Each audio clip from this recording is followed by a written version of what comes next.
এই যে হয়ে গেল আমার বেগুন দিয়ে পাঙ্গাস মাছ রান্না।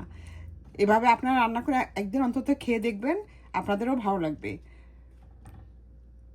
এই তাহলে আবার আসবো নতুন কোনো কিছু ভিডিও নিয়ে। ততক্ষণ পর্যন্ত আপনারা ভালো থাকবেন, সুস্থ থাকবেন। তো আল্লাহ হাফেজ, বাই, আসসালামু আলাইকুম। মাছ দিয়ে বেগুন রান্না করার জন্য আমি এখানে এই যে দেখুন কয়েক পিস পাঙ্গাস মাছ আমি হলুদ মরিচ ভালো করে ধুয়ে তারপর হলুদ মরিচ লবণ দিয়ে মাখিয়ে একটু ভেজে নিয়েছি।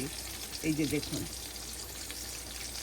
এটা কিন্তু খুব কড়া করে ভাজবেন না, তবে মানে মোটামুটি ভালো করেই ভাজবেন, কিন্তু একদম কড়া করে না। এই যে দেখুন, এখন আমি বেগুনটাকেও আমি হলুদ মরিচ লবণ মাখিয়ে রেখেছিলাম, মাখিয়ে এখন এটাকে আমি ভাজবো, ভেজে তারপর বাকি রান্না করবো। এই যে দেখুন বেগুনটা আমার ভাজা হয়ে গিয়েছে। এই একটা জিনিস বলে নিই যে বেগুনটা একটু হলুদ মরিচ লবণ দিয়ে মাখিয়ে তারপর এটাকে ভাজবেন। কারণ অনেক সময় বেগুনে একটা গন্ধ থাকে, সেই গন্ধটা অনেকেই পছন্দ করে না। তো এইভাবে ভেজে রান্না করবেন, দেখবেন যে বেগুন তরকারি কত মজার। আমাদের ঘরে এই বেগুন দিয়ে পাঙ্গাস মাছ খুবই পছন্দ। আমার তো অসম্ভব পছন্দ। আমি মাছ তেমন একটা খাই না, কিন্তু আমি বেগুন দিয়ে এই পাঙ্গাস মাছটা যদি একটু ভাজি করে এইভাবে রান্না করা হয় তাহলে আমি একটু খাই।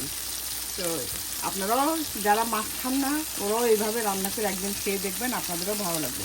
আমার বেগুনটা ভাজা হয়ে গিয়েছে, এখন আমি রান্না করতে আমি পেঁয়াজটা একটু ভেজে নিচ্ছি। ভেজে তারপর আমি একে একে এই সব মশলা দিয়ে দেবো, শুধু আদা ছাড়া।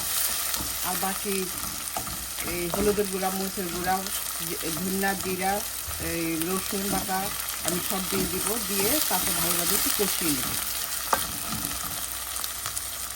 একটু হালকা বাদামি করে ভেজে দিব। হালকা বাদামি করে ভাজা হয়ে গিয়েছে। এখন দেখুন আমি এই যে আগের থেকে রসুন আমি কিপ করে কেটে রেখেছিলাম, এই দেখুন আমার এই রসুনটা এত ফ্রেশ আর কি বলবো। এই রসুনের কিভাবে আমি আদা রসুন এই সংরক্ষণ করে রেখেছি সেটা আমার পেজে দেওয়া আছে, আমার লিঙ্কে দেওয়া আছে, আপনারা চাইলে এই লিঙ্ক থেকে এটা দেখে নিতে পারেন।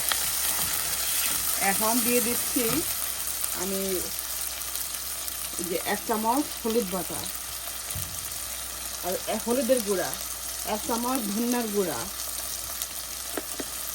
তারপর 1 চা চামচ মরিচের গুঁড়া। কারণ হলুদের গুঁড়া মরিচের গুঁড়া এই যখন আমি মাছ আর এই যে বেগুন যখন করে রেখেছিলাম তখন কিন্তু আমি হলুদ মরিচের গুঁড়া দিয়েছি, সেই জন্য এটাকে এখন বুঝে দিতে হবে। দিয়ে আমি আর 1 চামচ জিরার গুঁড়া,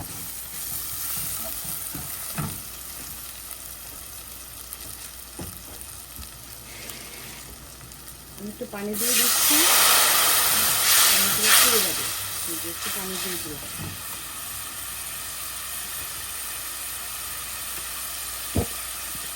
এই যে 1/2 চা চামচ জিরার গুঁড়া, ভাজা জিরার গুঁড়া। এইভাবে আপনারা রান্না করে খেয়ে দেখবেন, আপনাদের কাছে খুবই ভালো লাগবে।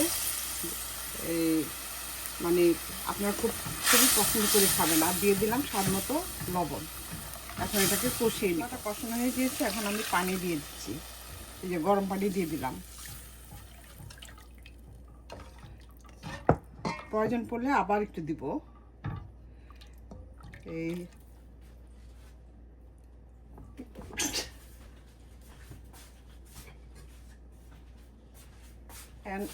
এই পানি এটা ফুটে ওঠার পর আমি এটা ফুটে গিয়েছে, আমি এখন মাছগুলি দিয়ে দিচ্ছি। প্রথমে মাছগুলি দিয়ে দিব, কারণ বেগুন ভাজতে ভাজতেই কিন্তু সিদ্ধ হয়ে গেছে, যার কারণে বেগুনটা একদম লাস্টে দিব।